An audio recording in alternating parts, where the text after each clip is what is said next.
Yo te comentaba en algún momento, Doc, platicando al respecto, cómo poder encaminar a un chico 10, 12, 13 años para que practiquen el deporte de una manera correcta, por decirlo así, ¿no? Y podamos prevenir lesiones en un futuro y podamos desarrollar un jugador con las suficientes aptitudes futbolísticas, digámoslo así. Y me respondiste algo que me voló la cabeza, me dijiste que sepa, que juegue verdaderamente al fútbol, que tenga los movimientos correctos del fútbol. Entonces, tienes toda la razón, doctor, el hecho de que un jugador tenga malos hábitos posturales, malos hábitos de juego y no desarrolle el fútbol como, ahora sí que como dice el librito, obviamente eso va a generar pues riesgos, ¿no?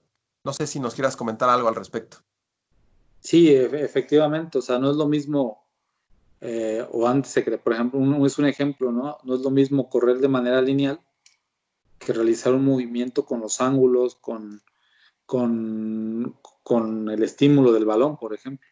El cuerpo para evitar lesiones tiene que estar preparado con el balón. Antes, a algunos les habrá tocado, algunos que por ahí jugaron fútbol y que estuvieron en algún equipo, las pretemporadas eran de 2, 3, 4, 5 semanas sin tocar el balón, cosa que ha ido cambiando. Actualmente es dentro de la cancha, en diferentes tipos pues de superficies o de rondos, vaya de cuadrados, pero con el balón, porque el futbolista necesita tener esos gestos. Lo que se decía que el jugador está empezando la temporada y que está empezando duro es porque su pretemporada la hizo corriendo, la hizo haciendo fuerza, se preparó para correr, se preparó para hacer gimnasio, no se preparó para jugar fútbol. El fútbol tiene que evolucionar de tal forma que el futbolista se prepare para jugar fútbol, el niño que quiere jugar fútbol se prepare para jugar fútbol, no pensar necesariamente que tiene que ser un atleta. Claro que debe tener ciertas características condicionales Claro, que le claro. permiten hacer eso, ¿no? Pero no es el objetivo. Ser el más Y, rápido, el más fuerte, no te va a hacer el mejor futbolista. y es algo que vemos actualmente todavía, ¿no? Preparadores físicos llevándose a los equipos a la montaña, llevándose a los equipos a la playa. No sé, digo, ahí quizá a lo mejor me equivoque, doctor, pero a lo mejor están confundiendo esa parte, ¿no? De la preparación física, como dices tú, en un ambiente que simula un partido de fútbol en el mayor número de las veces. Mientras más prepares a un jugador en un ambiente muy similar al de todos los juegos, pues obviamente va a generar un nivel competitivo en los juegos de competición. Entonces, no sé cómo eso pueda impactar, ¿no? El llevártelo a la playa, llevártelo a la montaña, o si a lo mejor tiene más un efecto de desenchufe, ¿no? De relajación, de desconectarse y de ver otro entorno. Te voy a contestar de una forma muy práctica y te voy a contar más bien una anécdota que tuve en este medio del fútbol. No es necesario hacer eso. Y la anécdota por la que te lo voy a cambiar es, conocí al profesor Signorini. Signorini fue preparador físico de selección nacional de Menotti, fue preparador físico de la selección argentina y fue preparador físico personal de Maradona. Y él nos contó a todo el grupo de médicos, preparadores físicos y médicos de Chivas, hace poco tiempo que nos visitó, hecho muy buena persona. Nos platicaba que él cuando empezó con Maradona decía, bueno, Maradona es de los mejores del mundo, debe ser un superatleta. Señorini corría muy rápido, soportaba mucho, era muy resistente, aparte era un hombre muy fuerte, físicamente lucía impecable. El primer día que decide, bueno, que trabaja con Maradona, nos cuenta cómo fue que llegó a estar con Maradona, lo mismo, el perfil, de repente las circunstancias lo llevan ahí. El primer día él le pone a hacer trabajos de resistencia, trabajos de fuerza, y él lo acompaña a correr, vaya, lo que tenían planeado. El profe Signorini corre, te voy a poner un ejemplo, no tal vez me equivoco, 10 kilómetros, mientras Maradona al kilómetro 4 y medio, 5 ya está, que no quiere más. A lo mejor sí puede, pero no quiere más, se encuentra cansado, termina muy mal. Entonces dice el profe Signorini, pues debería ser entonces el mejor jugador del mundo. Maradona le dice, esto que tú hiciste, la mano así, estuvo mal. Esto que tú hiciste no es fútbol. La siguiente semana, el siguiente fin de semana que trabajemos, tú vas a poner el trabajo del segundo día, el del domingo, pero el primer día lo voy a poner. Llega Maradona el siguiente sábado, saca un balón, los pone a enfrentarse y simple y sencillamente lo despedaza deportivamente, o sea, futbolísticamente hablando lo despedaza.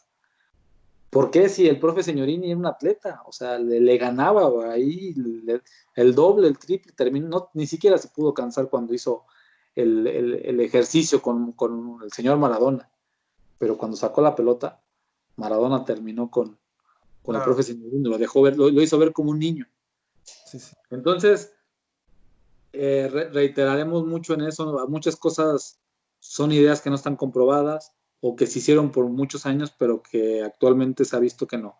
Importante que el jugador tenga la pelota para prevenir lesiones. Perfecto, perfecto, doctor. Y bueno, hablando específicamente de las lesiones, mencionabas hace un ratito una, ¿no? Que se resuelve vía artroscópica y que seguramente lo has de hacer de manera excelente, doctor. Y es la lesión del ligamento cruzado anterior. Un jugador que se lesiona del ligamento cruzado anterior, doctor, puede volver a jugar y si es así, ¿qué necesita y en cuánto tiempo? Si nos lo pudieras compartir de una manera resumida, doctor. Sí, efectivamente es un tema muy amplio, pero una lesión del ligamento cruzado anterior no es seria por el tiempo de recuperación. Va a requerir de 6 meses hasta un año. A mí me gusta, dependiendo del tipo de injerto que se use, si es un injerto que tenga taquetes de hueso, que tenga alguna parte de hueso, pueden ser 6 meses. Pero si no tiene hueso, si es únicamente el tendón que utilizamos como ligamento, es ideal que sean 9 meses. Ahí puede variar, habrá médicos que lo utilicen de ligamento 6 meses y tampoco está mal, que son diferentes escuelas únicamente, ¿no?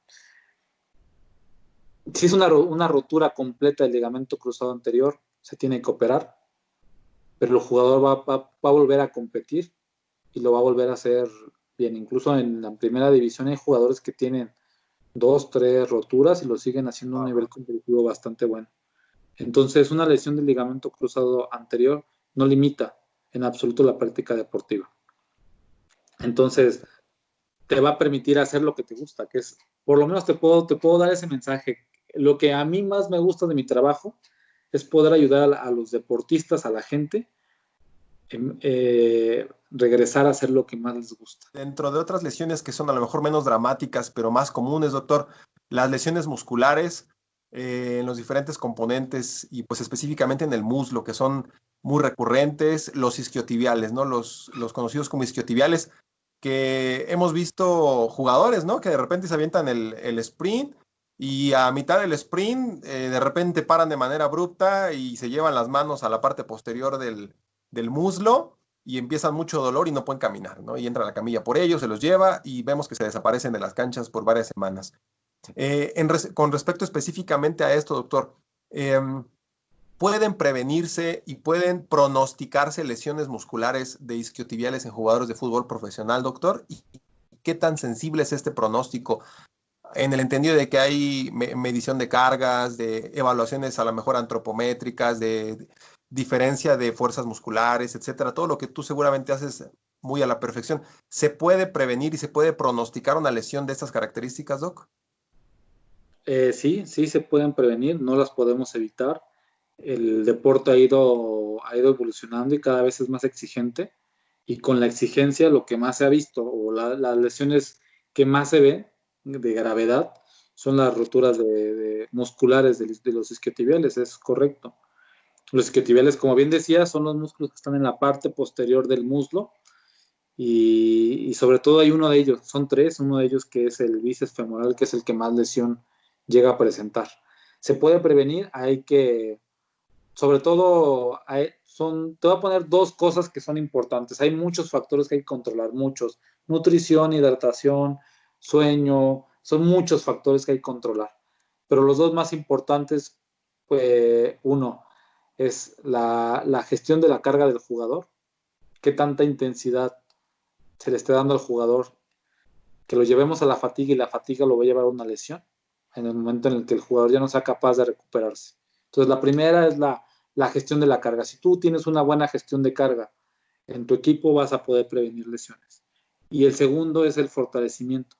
Si tú tienes un músculo fuerte, diseñado también para poder realizar los gestos que decíamos, volvemos a lo mismo, que se preparó para poder realizar los gestos futbolísticos, también lo va a prevenir. Y también además de eso, pues hay que fortalecerlos.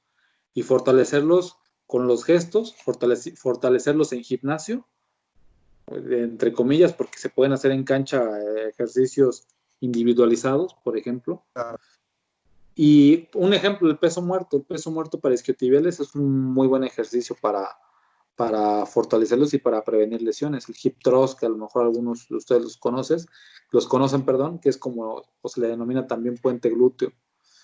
Entre otros, hay varios ejercicios de los cuales podríamos hablar que son preventivos para lesiones isquiotibiales. Sí, y otra muy importante que se está empezando a estudiar, es innovadora, el sprint. Si un jugador se le empieza a estimular de manera controlada realizar sprint, se dice que puede prevenir lesiones. Se dice porque aún no tenemos estudios, pues vaya, concluyentes de esto. Están en proceso y todo pinta a que así va a ser, o que así es. De hecho, en nuestro equipo se realiza prevención mediante sprints en un día específico de la semana. Perfecto, doctor. Y la otra lesión común, y no nada más en el fútbol profesional, sino en el fútbol amateur, doctor, las lesiones de tobillo, específicamente los esguinces de tobillo. Y preguntarte y hacer este comentario, doc. El manejo que muchas veces aprendimos del esguince de tobillo en la práctica clínica diaria, de verdad dista mucho, ¿no? Mucho, mucho del manejo deportivo y quizá no nada más deportivo, sino del manejo correcto Claro. del esguince de tobillo, porque después de que conoces esta otra parte, doctor, después de que te enteras de que estabas manejando erróneamente el esguince de tobillo, ¿no? Y me acuerdo mucho, ¿no? De que empiece a caminar lo más pronto posible, que empiece a hacer ejercicios de propiocepción, que empiece a subirse a la bicicleta lo más pronto posible. No lo inmovilices tanto tiempo y tantas cosas que vemos todavía en la práctica diaria, ¿no? 2 semanas con una férula, o sea, dices, pobre gente, no sea deportista o no sea deportista, traer 2 semanas una férula, dices, ¿qué va a hacer de ese tobillo, no? Y por ahí sí a lo mejor practica algún deporte para estar sano, correr, va al fitness, a los aeróbics, al zumba, etcétera. Y si tú me lo incapacitas 2 semanas, pues obviamente ya estás afectando toda esa parte, ¿no? Entonces, ¿qué hay al respecto, Doc? Específicamente los manejos. ¿En cuánto tiempo un esguince de tobillo, que es el más común, a lo mejor el grado 2, ¿en cuánto tiempo lo tienes listo, Doc? Hijo, es una pregunta, es una muy buena pregunta, una pregunta difícil además, porque cada persona, cada tobillo, cada esguince es diferente. Habrá esguinces grado 1, grado 2 o grado 3, que esto pues nos va a decir nos va a determinar la gravedad. Claro. Y en algunos va a haber inestabilidad parcial o no va a haber inestabilidad. Entonces, tú vas a determinar con base en todo esto qué tipo de tratamiento y el pronóstico, cuánto tiempo va a tardar tu paciente en regresar. Te voy a poner un ejemplo. Si tienes una inestabilidad es porque los ligamentos que estabilizan la articulación se han roto. Entonces, a lo mejor ahí sí te conviene una inmovilización. Pero si es un tobillo estable, lo más recomendable es empezar a tu rehabilitación lo antes posible. ¿Cómo? Un par de días para desinflamar, empezar movilidad, empezar marcha, empezar propiocepción y de ahí para adelante. Y algo muy importante, Doc, ya para cerrar en esta charla, doctor. ¿Qué hay con el nuevo regreso de los equipos de fútbol profesional a esta liga, Doc? ¿Cómo se va a regresar? ¿Cuáles son las principales cambios, las principales diferencias que van a tener? ¿Cómo regresan, doctor, para la siguiente temporada? ¿Qué es lo que se va a hacer? ¿Cómo van a prevenir pues que se vayan a contagiar los jugadores, que vaya a haber algún repunte, algún contagio y pues eso a lo mejor para las actividades completas de un club, Doc? Sí, es correcto. Pues, primero que nada, quiero invitar a todos a que hagamos caso a nuestras autoridades.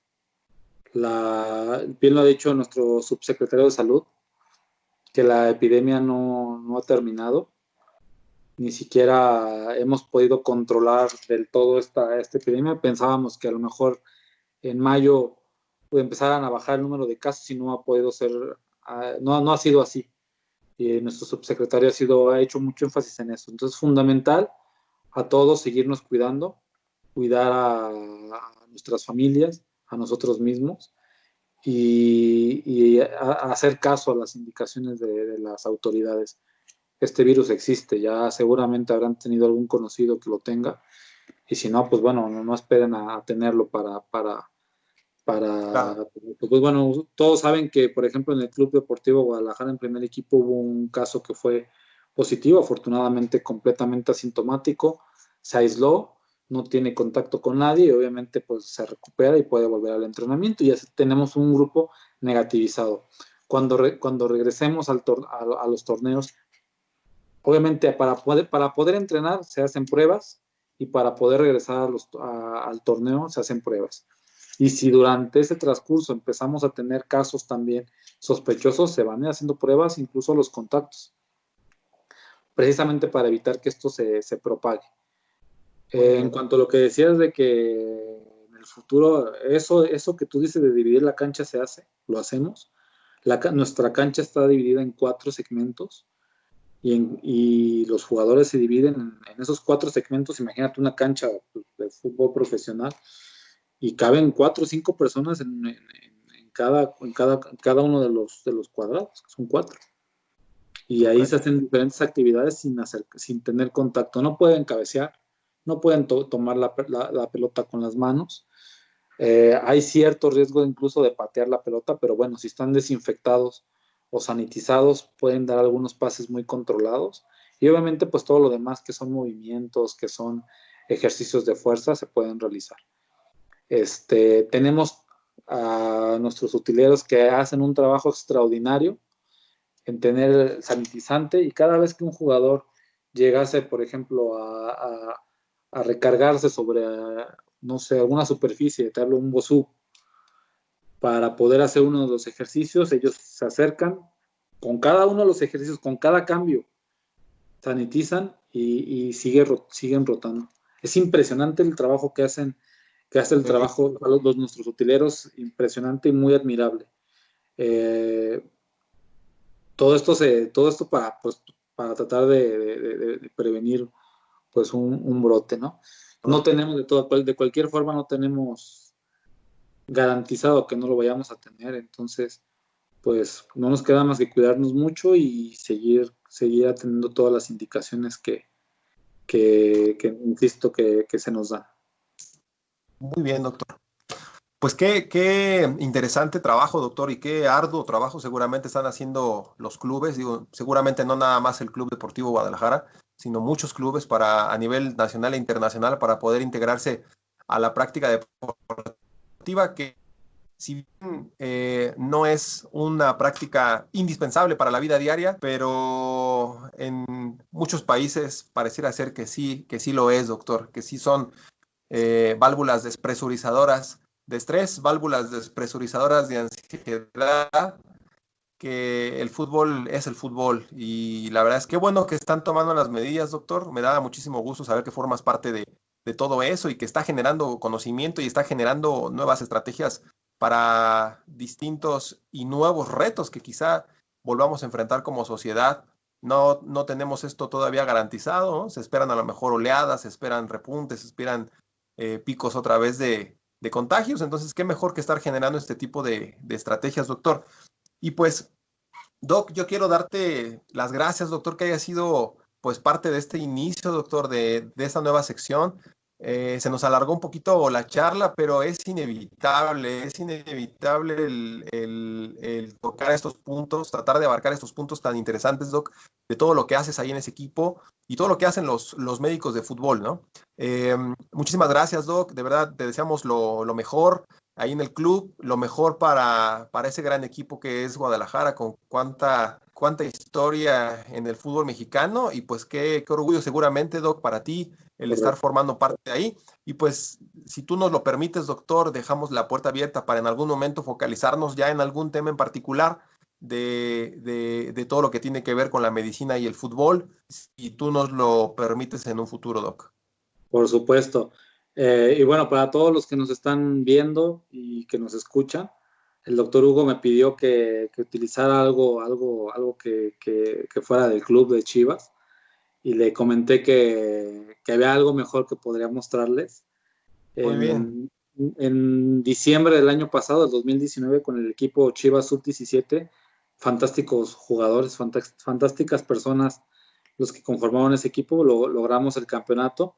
Entonces, más que traerles algo de mi institución, de la cual estoy muy orgulloso, pues les quería mostrar la medalla que nos otorgaron, o que me otorgaron en este caso a mí, porque a lo mejor dirán, no es cierto, este doctor no, es falso. No, nos pueden buscar ahí en la web como José Trejo Belmonte, incluso aparece ahí en la liga con el currículum. Al doctor Hugo también va a dar seguramente sus redes sociales. Y pues bueno, esta es la medalla que obtuvimos. No sé si se ve ahí, Hugo, tú me Se tendrás que ve, decir.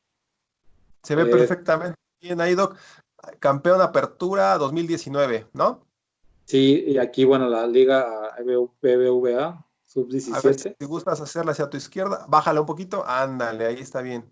Liga BBVA. Pues bueno, esto siempre fue dedicado como siempre para nuestra familia y para todos los chivermanos, en este caso también pues para tu hijo que es muy chiva, yo lo sé, entonces también va dedicado para él, para ti, Hugo, para toda la gente que nos sigue y pues toda la gente que nos conoce, pues bueno, parte del trabajo que hemos hecho y que también pues, nos han motivado, nos han inspirado en momentos difíciles. Pues muchas gracias, Doc. Igual reitero las felicitaciones por ese campeonato y muy seguramente en la liga o en la categoría que tú te encuentres, muy seguramente vas a aportar grandes cosas, doctor. Te agradezco muchísimo. Vamos a cerrar esta plática, Doc. Vamos a cerrar esta plática y pues dándole las gracias a todos los que se dieron el tiempo de escucharnos y pues invitándolos a que nos sigan en las redes sociales. Por ahí van a aparecer datos de contacto, doctor. Al final del video vamos a poner la liga de tu página de internet, doctor. Y pues ya las páginas y los contactos conocidos de nuestro canal de Consultorio Rofex Tapaluca, aquí en YouTube, estamos como Doctor Rofe, te invitamos a que te suscribas. Vamos a tener posteriormente más invitados de lujo. Y pues es todo, doctor Trejo. Te mando un enorme saludo hasta Zapopan, Jalisco, de donde nos estás contactando. Fuerte abrazo, mi amigo, que estés muy bien. Seguimos en contacto, Doc. No, un gusto, muchísimas gracias por invitarme, por ser parte del inicio de este proyecto para ti que es uno más de todos los que has tenido éxito. Muchas gracias, Doc. Nos estamos viendo. Saludos. Hasta luego a todos.